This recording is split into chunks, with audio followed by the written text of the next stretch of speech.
Hey, my name is Rolanda Watson, and I have been working in the tax industry, oh God, well over 20 years. I've been doing taxes full time since 1996. And I wanted to drop in and share this video about fees.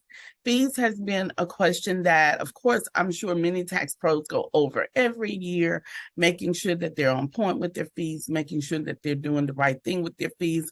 But I understand that if you are new to the business or really getting your feet wet, maybe full time in your business, fees is a big thing. Before I go into that, who am I really? Like I said, I've been in the tax industry since 1996. I'm also an enrolled agent credentialed by the Internal Revenue Service. That simply means that I've taken the test by the IRS to be specialized in taxation. I coach other tax professionals to help them to start their business and to build their tax business, their tax firm, based on whatever specific frame they'd like to go into. If they're interested in having a full out tax firm, I help them with that. If they're interested in going into being a service bureau, I definitely help them with that. Wherever their focus or their niche is, I come along with them for the journey, support them with education, resources, and software. So let's look at these fees. That is a question that comes up a lot when you are in the tax industry. How much do you charge? How much do you charge? What all do you do? What all do you do? So I wanted to take a look at Circular 230, 10.27. What is Circular 230? Circular 230 is what the tax professionals should be abiding by through the Internal Revenue Service. The Internal Revenue Service has a whole section, again, called Circular 230 that goes over what is expected from the tax professional, what is expected from the representation, from the assessment of audits. What is it that the IRS expects for the tax professional to do? Who needs to follow the Circular 240? Really, anyone who has a P10. Those of us that maybe you're a CPA, maybe you're an enrolled agent, maybe you are an annual season filing preparer, or maybe you're an unenrolled tax preparer. All of those areas should be following the Circular 230. So 10.27 of the Circular 230 goes over our fees. In general, the IRS says that we should not charge unconscionable fees in connection with matters before the Internal Revenue Service. What are unconscionable fees?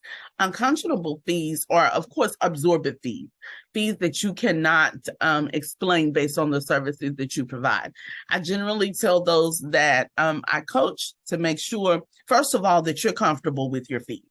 It really doesn't matter what another company charges. You want to make sure that you're comfortable with your fees. The second thing that I ask is that you look around in the region or the area near you and see, do a little spying and see what are other people charging for the same services. Not to say that you're comparing your services with them, but you do want to be able to justify your fees. That's another way of making sure your fees are not unconscionable. So that if Joe Blow down the street is charging fee A, Joe and Tanya on the other side of the street is charging fee C, and then George in another state or in another part of your state is charging another fee, you want to make sure that your fee is comparable with your fees all offering the same service or the same type of service, apples to apples.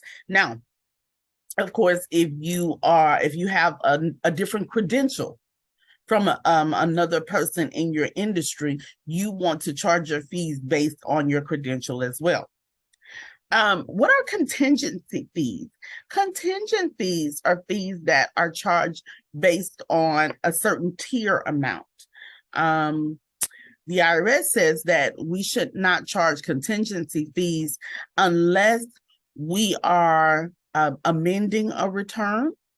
So it shouldn't be our original filing that we're charging contingent fees. If we're amending a return, we can charge fees based on that. You're assessing a return for audit purposes. You're representing before the Internal Revenue Service.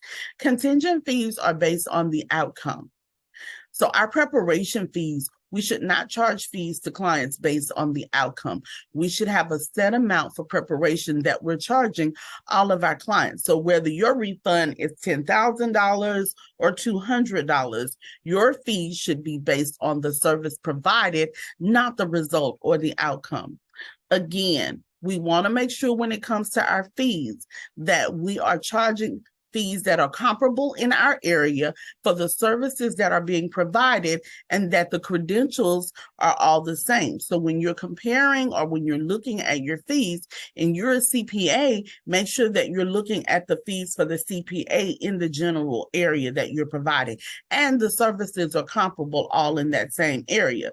If you're an unenrolled tax preparer or an enrolled agent or an annual filing season preparer, you want to, again, make sure that those fees are comparable for the credential that you have, the service in the area that you're filing, and that they're not unconscionable fees. Contingent fees should not be based on the result when you're filing and preparing a tax return. Now, if you are assessing the return for an audit, you are providing representation or resolution service, that might be a different situation. But if we look at strictly preparation of the tax return, those fees should be based on services provided and not results intended. Okay, this is it for now. I would love to help you grow your business. So if you are a tax preparer, or if you want to be in the tax profession and you want a partner, a coach to help you through this journey, I would love to be that person. Simply reach out to me. My link will be in the bio or the connection. Reach out to me. We can sit and talk and see if we're a good fit to work together. I'm Rolanda Watson, enrolled agent with the Internal Revenue Service, working in the tax industry since 1996, and would love to help you take you to the next level. Bye-bye.